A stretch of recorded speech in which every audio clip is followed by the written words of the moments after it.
Hello there. What is going on, everyone? Today we are talking Star Wars Legion, and we're bringing to you the top 10 most wanted new sculpts. Now, this is a combination of new versions of characters or alternate sculpts of the exact same version of a character. So this can be kind of like our prototype Boba Fett that was recently announced for Gen Con and convention exclusives.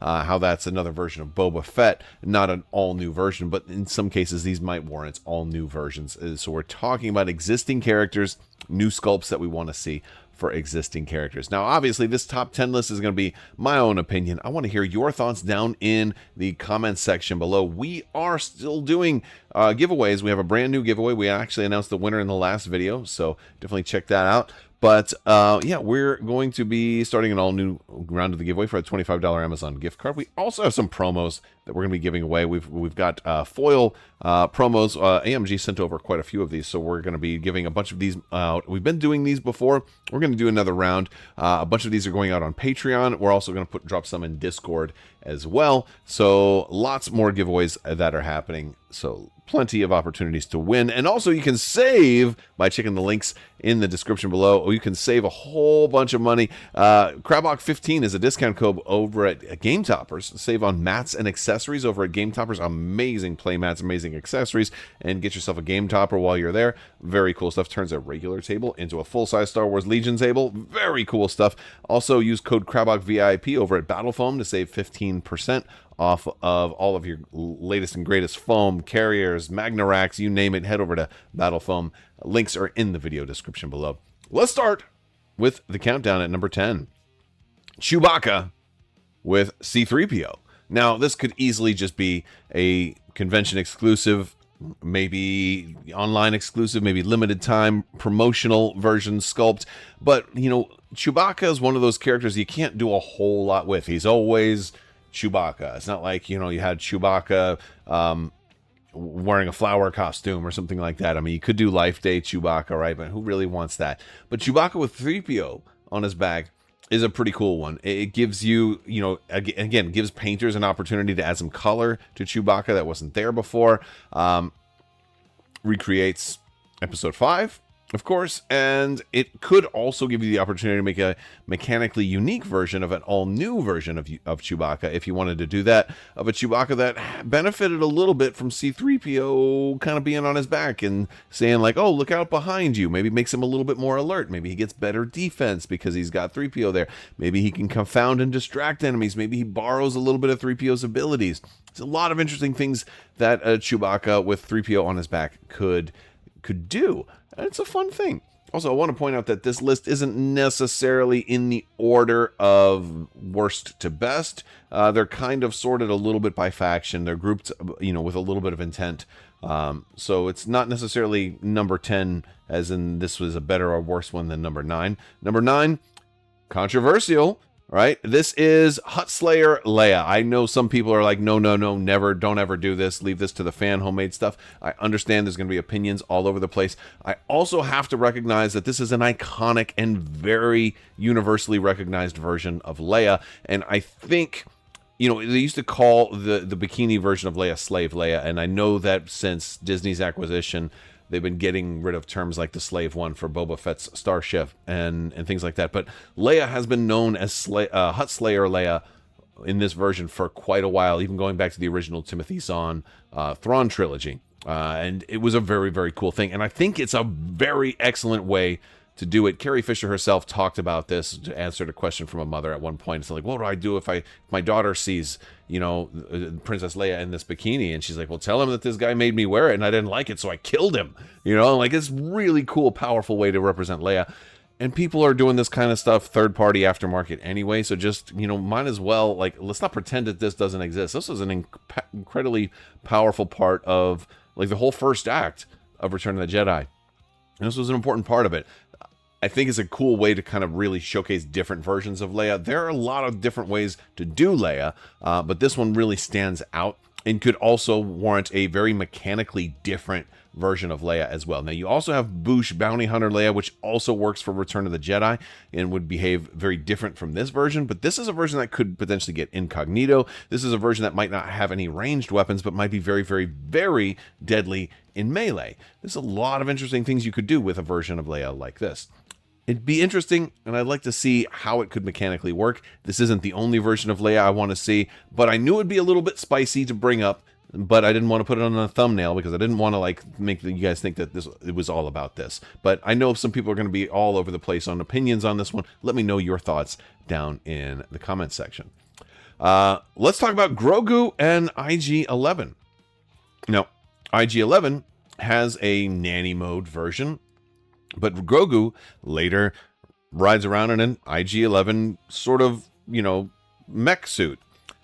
You could do either one.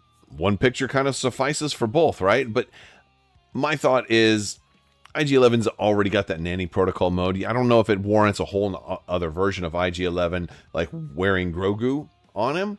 But what I think makes more sense is to give Grogu an alternate version where he's actually got some serious mobility walking around in this little IG-11 suit. This could be a fun one to do. I don't know if it was popular enough because they didn't really bring it into the movie. I didn't know if it was something that was going to really kind of bring people in and say, oh, this is the definitive version of Grogu now.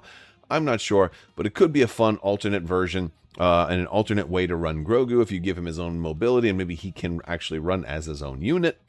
Not sure if that would really fly, but it's an interesting thought, and it does give you options, especially with characters like the Mandalorian and Grogu that kind of always look the same, so it's harder to try to find new versions. Again, Mandalorian Grogu movie came out. We don't have anything for it in Star Wars Legion. Large part of that is probably because characters all look the same. They don't change their costume for every new season, for every new episode.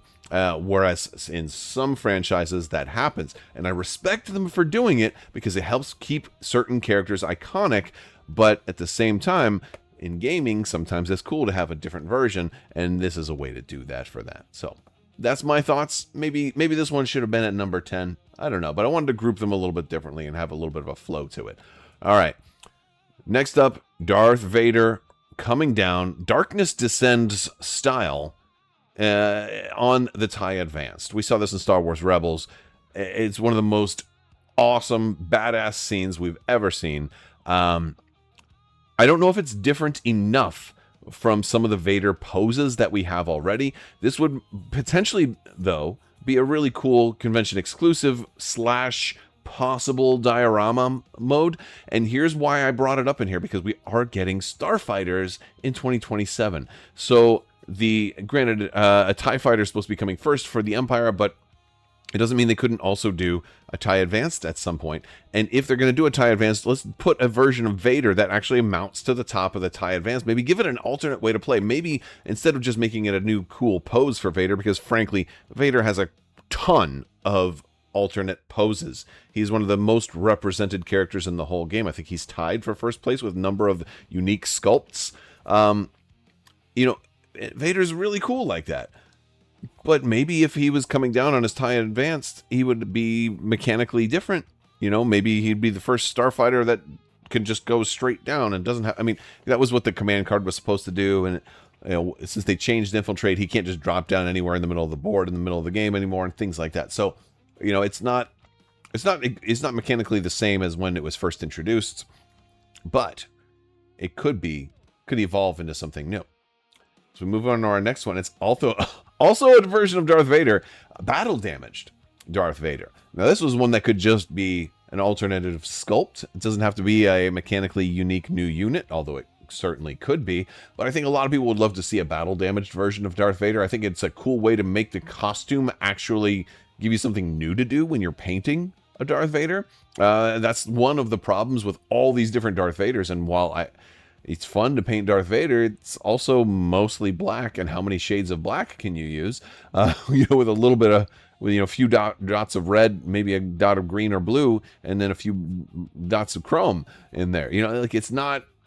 Obviously, the really good Vaders have dozens more colors. But my point is, Vader is Vader is Vader is Vader is Vader. This would be a very different take on a lot of painters' modern approaches to Vader. And I know some people have homebrewed and come up with, community versions of stuff like this, but I think AMG could do something really cool with it. And it might even be an opportunity for a mechanically new version of Vader. Maybe he's cheaper. Maybe he's a little bit less a little bit less powerful. Maybe maybe you know, it's another type of operative. Maybe he's given up on trying to command these troops, and he's just enraged. Maybe he's even more deadly, but has much less health. Like maybe only like 3 or 4 health, you know, or something like that, because he's already wounded. You know, so he ends up coming in a little bit cheaper. He's only going to get like 1 or 2 attacks off, and then he's going to be done. You know, something like that. I love that. How is that different from how I normally run Vader every time?